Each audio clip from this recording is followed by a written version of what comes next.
Olá, primeira série, tudo bem? Como estão vocês? Estão se cuidando? Estão tomando as precauções necessárias aí para que a gente possa em breve voltar para nossas aulas presenciais? Espero que sim, espero que possamos voltar logo para nossa rotina. Estou sentindo falta da nossa rotina, do nosso trabalho presencial aí na escola. Aqui, professora Daiane, quem vos fala.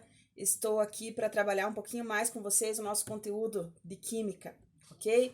Então, quero que vocês deem uma olhada na apostila na página 50, tá? Onde começa a falar sobre os fenômenos nucleares. Já andamos falando um pouquinho disso sobre radioatividade ali nas últimas aulas, tá? Mas tem algumas coisas importantes que eu preciso que vocês retomem lá para os estudos de vocês, ok?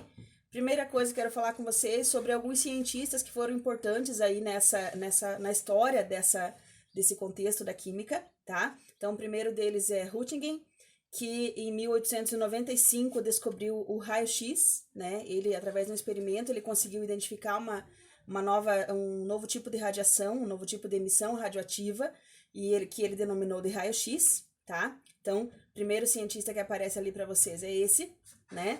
Segundo cientista importante também nessa situação é chamado de o Becquerel, que em 1896 ele já conseguiu elaborar o conceito mais atualizado, mais próprio sobre radioatividade. Então, a descoberta da radioatividade é atribuída a ele, a Becquerel, tá?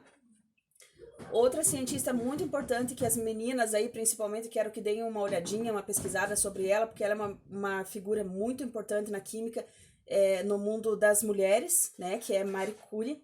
Né? Marie Curie, ela foi a única cientista até hoje, mulher, que ganhou 2 prêmios Nobel na área de química e física, né? Devido aos estudos que ela investiu, o investimento dela nesses estudos da radioatividade. Ela descobriu 2 elementos químicos e ela conseguiu comprovar várias situações que consideramos até hoje nos nossos estudos aqui. Então, ela é uma mulher brilhante da nossa história que merece a atenção de vocês aí também, ok?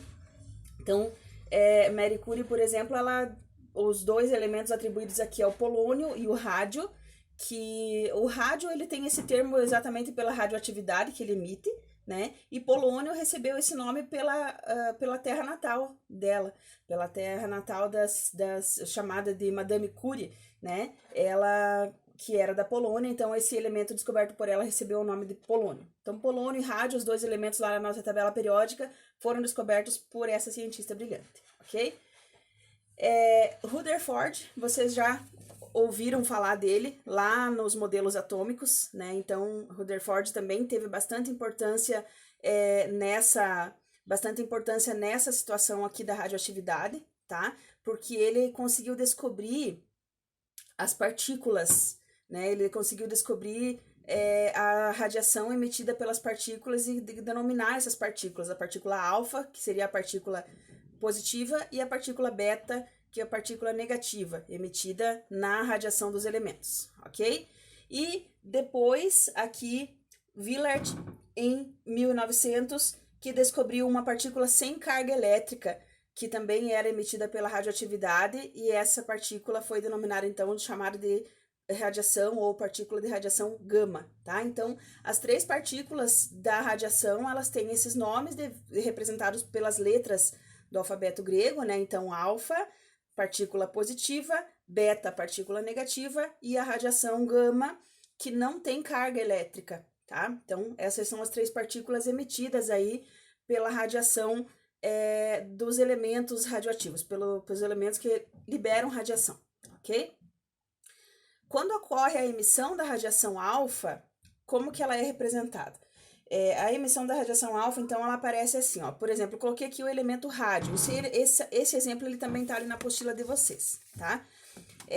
A emissão da radiação alfa, quando o elemento libera essa partícula, ele acaba liberando prótons e nêutrons, tá? Então, ela é representada aqui dessa forma aqui, ó, com a partícula alfa, né? Com um número de massa 4 e um número atômico 2, porque ele perde 2 prótons e 4 nêutrons, tá? Então, e dois nêutrons, perdão, dois prótons e dois nêutrons. Então, ele acaba ficando com número de massa aqui 4, que seriam dois prótons e dois nêutrons, né? E nessa situação, como ele libera prótons também, ele passa a ser um outro elemento químico. Nesse caso aqui, o radônio, com número de massa 2 números menores, número atômico 2 números menores, aqui você tinha 88, aqui você tem 86, né? E o número de massa 4 vezes menor, então 4 números menor, né? De 226 veio para 222, ok? Por quê? Exatamente por causa da liberação dessa partícula aqui, da partícula alfa, ok? Na emissão da radiação beta, como é uma partícula negativa, ocorre diferente. Então, você tem aqui, por exemplo, o carbono. Carbono, número de massa 14 e número atômico 6. Na liberação da partícula beta, né? A partícula beta, ela tem número de massa 0, tá? E número atômico simbolicamente representado aqui por -1.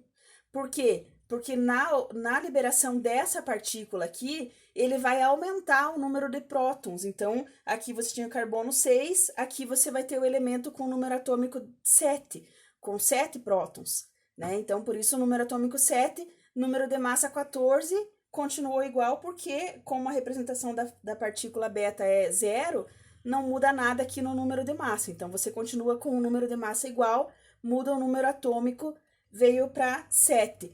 Como não existe aqui, mesmo exemplo daqui de cima, não existe mesmo elemento químico com dois números atômicos diferentes. Então, ele perdeu o próton, mudou o número atômico, ele passa a ser um outro elemento químico. Então, libera a partícula beta e passa a ser o nitrogênio, se transforma num átomo de nitrogênio, ok? Então, essas são as liberações, as emissões aí das partículas alfa e beta, certo? A partícula gama, ela também é liberada, só que ela não é denominada como partícula por não ter carga. Ela não é reconhecida como partícula, não tem como fazer esse esquema de liberação aqui porque ele não tem carga, tá? Para a gente poder fazer a reação química e representar ela da forma que eu representei as outras duas aqui, ok? Quando ocorre a liberação de partículas radioativas, o elemento ele demora um certo tempo para perder todas as partículas que ele tem, para emitir toda essa radiação, né? Tanto que depois nós vamos falar aí na sequência sobre os acidentes radioativos, né? Que aconteceram aí no longo da história, e vocês sabem que os acidentes radioativos eles tornam impróprios daqueles locais onde ocorreu o acidente, tornam impróprio aquele local por muitos anos, porque ainda existe radioatividade lá, ou seja, o elemento ele demora muito tempo para liberar todas essas partículas, para terminar a emissão radioativa dele, ok? Esse tempo, né? Esse tempo depende de cada tipo de elemento, ok? Cada tipo de elemento vai ter um tempo determinado para se extinguir totalmente, para se transformar em outros átomos totalmente, né? Uma coisa que está bem detalhado ali para vocês na apostila, ali na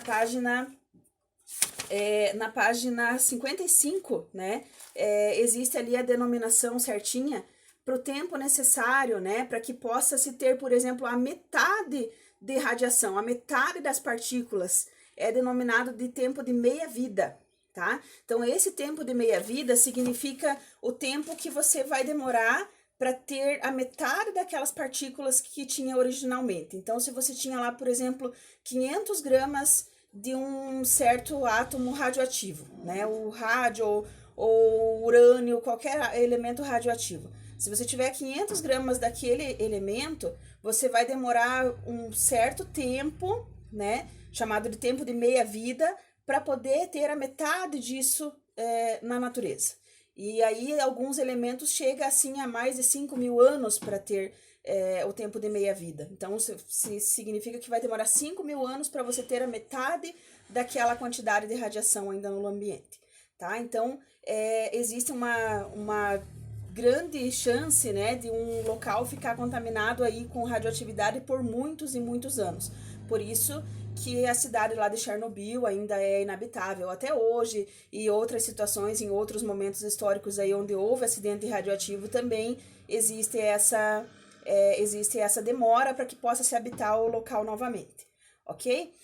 Não quero tornar muito longa essa aula, essa explicação, porque o assunto é bastante complexo, né? Então, falamos aqui tudo isso aqui, tá? Quero que vocês vão lá na tabela, na página 53, dar uma olhadinha, que aí na próxima aula eu vou retomar com vocês pra gente resolver junto, né? E identificar junto ali aqueles tempos de meia-vida que aparecem aqui ali naquela tabela, ok? Não vou deixar nenhum exercício, nenhuma tarefa agora, porque o conteúdo ainda está incompleto. Vou voltar para vocês na próxima aula ainda essa semana, para que a gente possa retomar essas explicações, ok? Então, por favor, deem uma olhadinha lá na apostila, nessa página, deem uma acompanhada no conteúdo. Se tiverem dúvidas, enviem para mim pelo aplicativo, né? Que aí eu vou tentando sanar essas dúvidas no decorrer das explicações aí, tá ok? Muito obrigada, bons estudos!